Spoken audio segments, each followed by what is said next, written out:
Y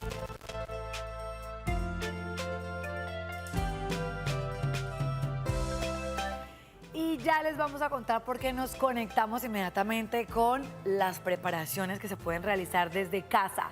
Nace una gran empresa de jóvenes que demuestran por qué son funcionales también para la sociedad y a quienes usted también puede desde ya apoyarlo, pero más adelante estaremos viendo de qué se trata.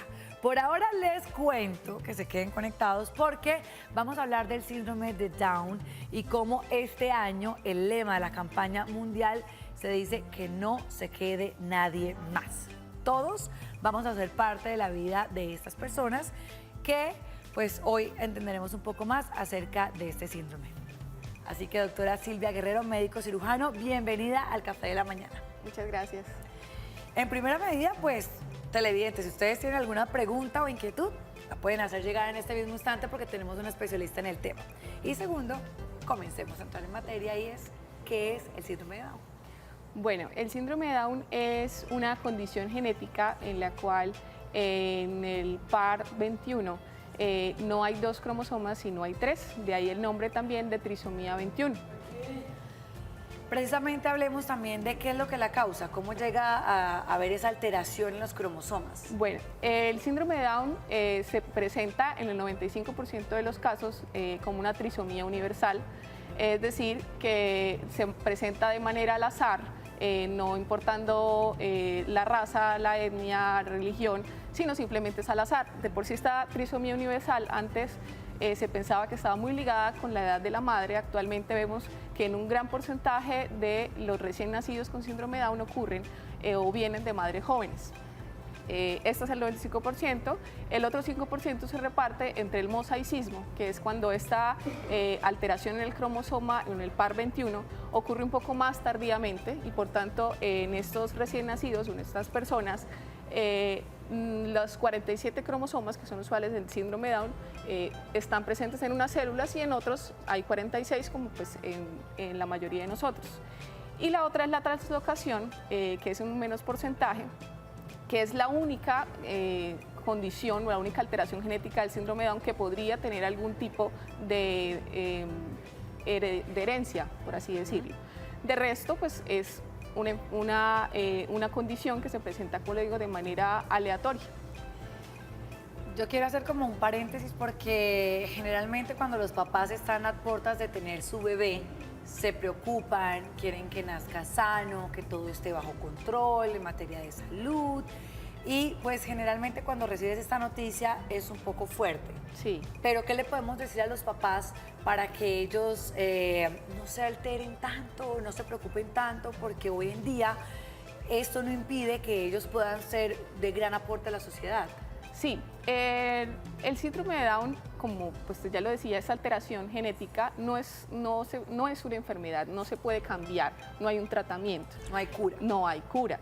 Esta alteración genética, entonces vendríamos a hablar que sería como tener las orejas grandes, tener el pelo rojo, es algo que viene en el gen de esta persona y simplemente la manifestación es diferente para cada persona. Así vemos como en el resto pues como tal de las personas, en las personas con síndrome de Down, las manifestaciones que muchas veces han estado estigmatizadas como el deterioro cognitivo, de pronto la presencia de algunas enfermedades asociadas que sí se sabe, la talla baja, algún tipo de rasgos fenotípicos, sí se los presenta, pero son diferentes en cada persona, en cada niño, en cada joven son diferentes. La importancia actual o la importancia en este momento es que desde pequeños los recién nacidos y los niños estén en terapias. Sabemos que los niños con síndrome de Down, su punto débil es la parte del lenguaje. Por su hipotonía tienen alguna dificultad para pronunciar muchas palabras, para empezar de manera temprana la parte del habla. Y si estos niños empiezan desde temprano a tener terapias de lenguaje, terapia física, por la hipotonía, pues también tienden un poco a desarrollar tardíamente algunas cosas como el gateo, el pararse, el caminar, pero sí lo van a lograr. Eso es algo que tienen que tener los padres, claro, sí lo van a lograr. Simplemente que les va a tomar un poco más de tiempo. Y va a requerir de pronto de más dedicación. Y va a requerir de más dedicación. Pero tiene que ser manejado y tiene que ser tratado, de por sí eso ya aplica para más tardíamente, de un niño que tiene que tener un puesto en una familia, es decir, tiene que darse su independencia, sus compromisos, para que él también pueda desarrollar la parte personal y así de algún modo, como estamos queriendo en este momento, por ejemplo con los jóvenes, tengan la posibilidad de tener un empleo, de desarrollarse y de ser independientes. Perfecto. Hablemos de la parte de identificar. Cuando hay una falla en este par cromosoma 21, ¿lo podemos detectar cuando ya el bebé está en el vientre o cuando nace y de pronto en sus cambios físicos o de alguna alteración cognitiva es donde evidenciamos que viene un síndrome de Down? Bueno, por mucho tiempo el tamizaje, como decir, del síndrome de Down se empezaba a realizar a mujeres, como tú lo decías, que de pronto estaban postergando la maternidad o que quedaban embarazos alrededor de los superiores a los 35, 40 años. Actualmente hay una ecografía que se llama la sonolucencia nucal, en la cual se puede identificar un aumento en el espesor a nivel de la nuca, y esto nos puede dar como un primer indicio de que este recién nacido puede tener síndrome de Down. Se hace más o menos alrededor entre la semana 11 y la semana 13, y según lo que dé el resultado se empiezan ya a evaluar con ecografías más especializadas si el niño pudiese tener esta condición, el síndrome de Down. Asimismo se confirma con un examen que se llama la amniocentesis, que es un cariotipo donde salen todas estas cromosomas, y se detecta que en el par 21 pues no hay 2 sino 3 cromosomas.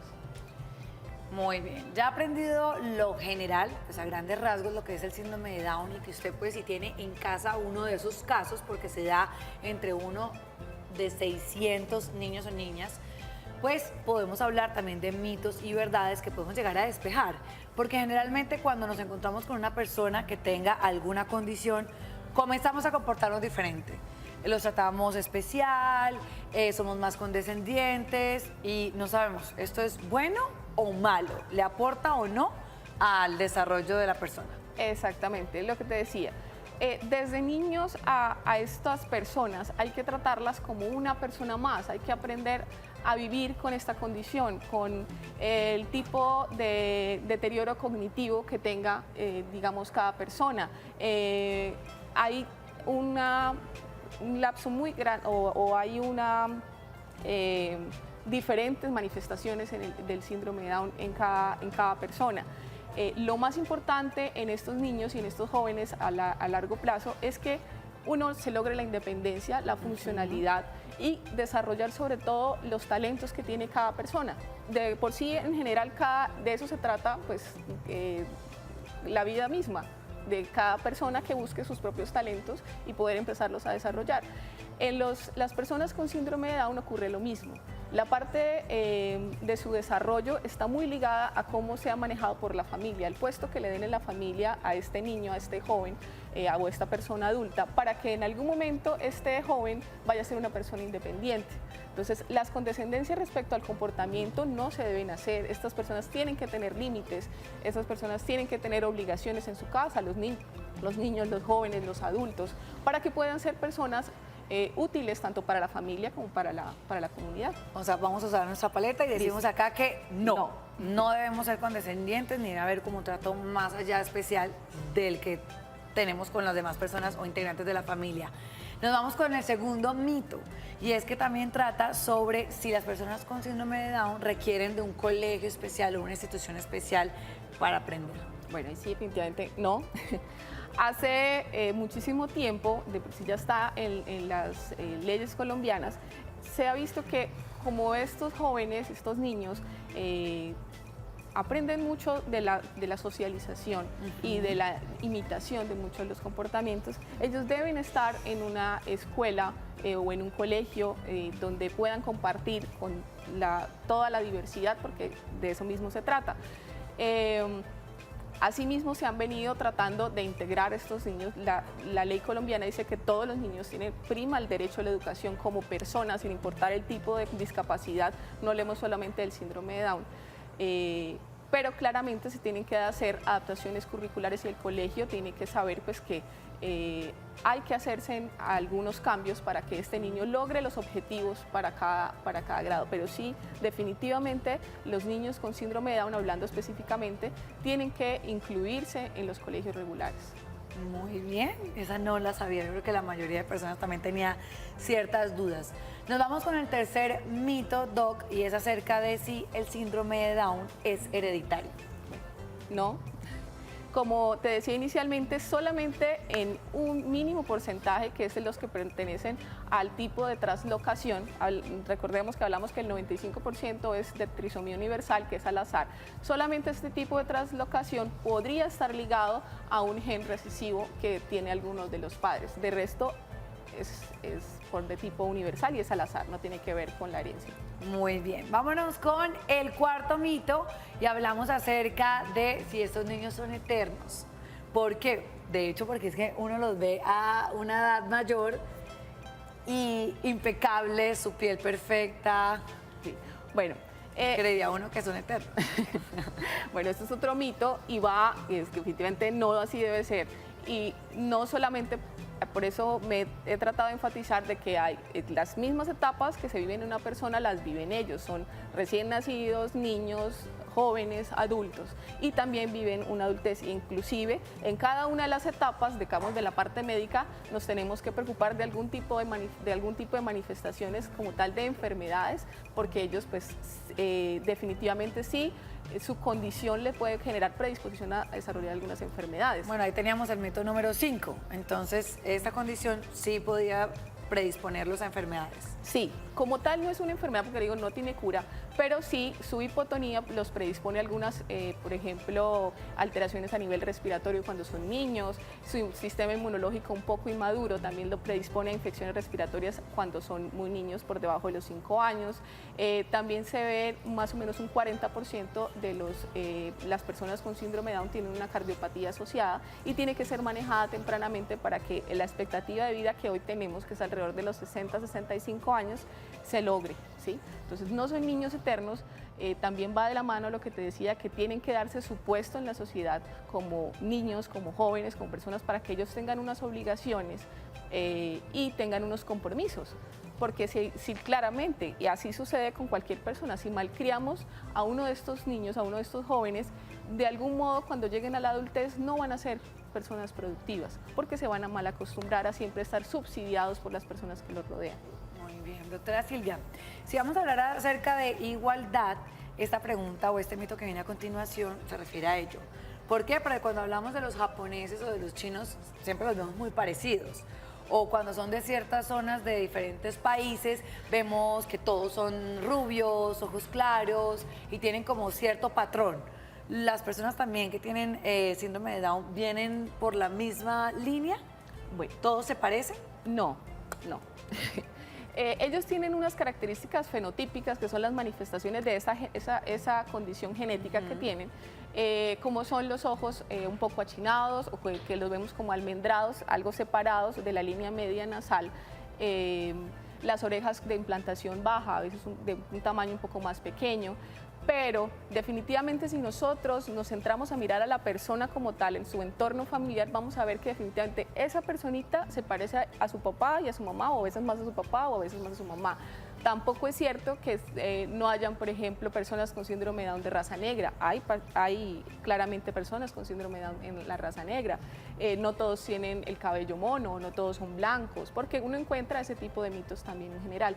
Todos son diferentes y ahorita si tú los miras a ellos, por más de que ellos tengan ciertas características de los que estábamos hablando, cada uno tiene su propia, es una persona diferente y cada uno tiene sus rasgos, que si vamos a ver a su familia es igualito a su papá y así sucede.